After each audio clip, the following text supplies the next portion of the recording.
This is JP with Political Pop Culture, and this is My Take.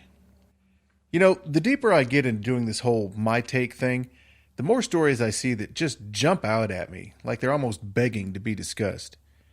I had a plan today, damn it. I had something I was going to do. I had an outline in my head, and I was just sitting down at the computer to do a little research. I decided I'd take a quick peek at Twitter. That was a mistake. Don't ever look at Twitter. Definitely don't look at Twitter if you've got other stuff to do, but in reality, you should just never look at Twitter. Ever. Twitter is like the chocolate fountain at one of those all-you-can-eat buffets.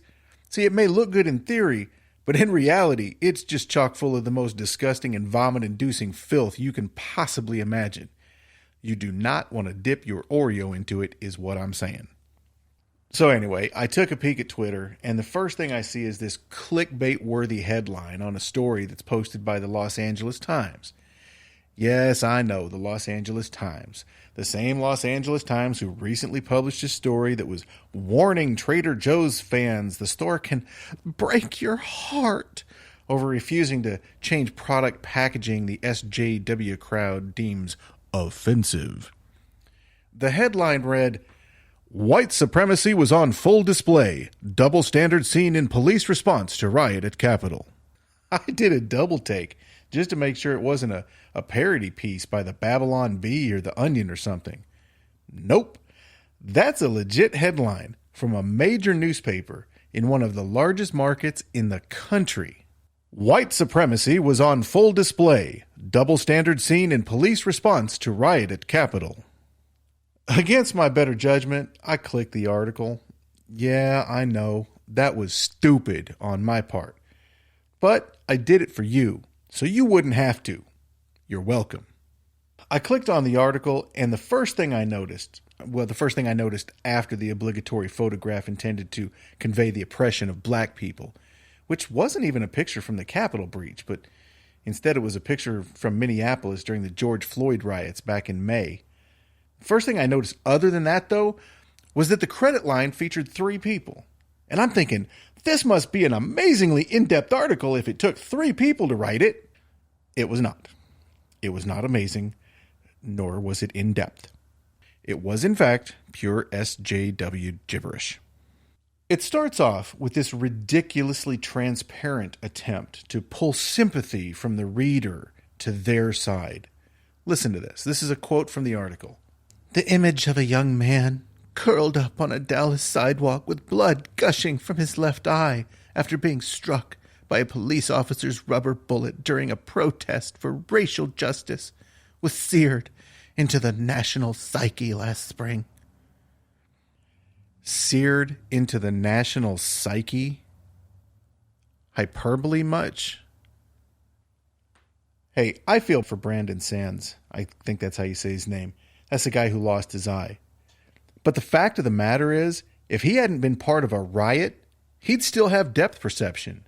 What Curtis Lee, Jawed Kaleem, and Laura King, the authors of that LA Times article, failed to mention is that rioters in downtown Dallas were smashing windows. They were looting stores. They completely shut down the area. Maybe Brandon and his friends were peaceful. Maybe they weren't. Maybe they were involved in the looting. Maybe they weren't. But they chose to be a part of a larger group which was, with no question, leaving massive amounts of damage in their wake. This video is from Dallas on the same day Brandon was hit with that non-lethal round.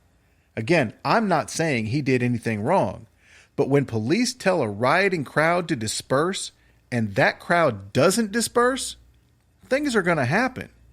Your bad judgment does not constitute racism on someone else's part, and Lee, Kaleem, and King should know better.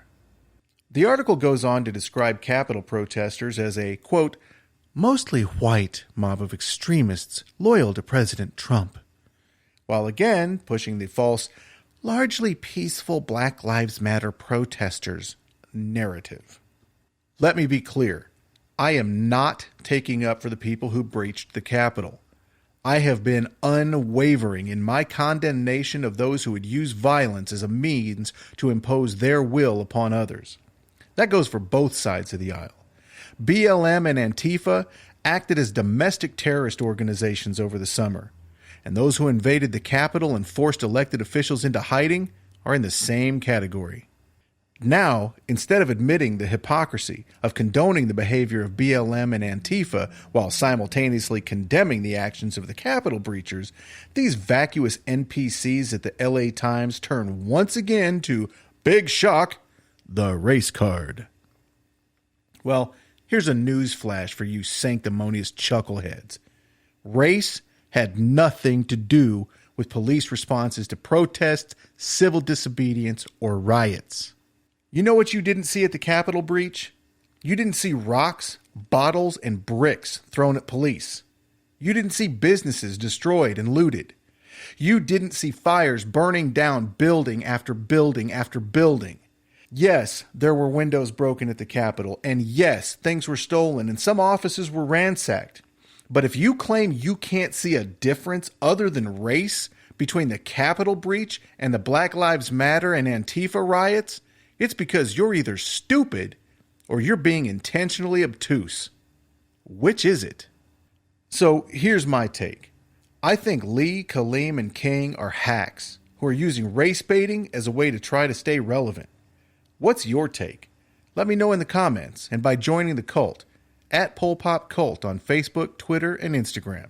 Thanks for listening.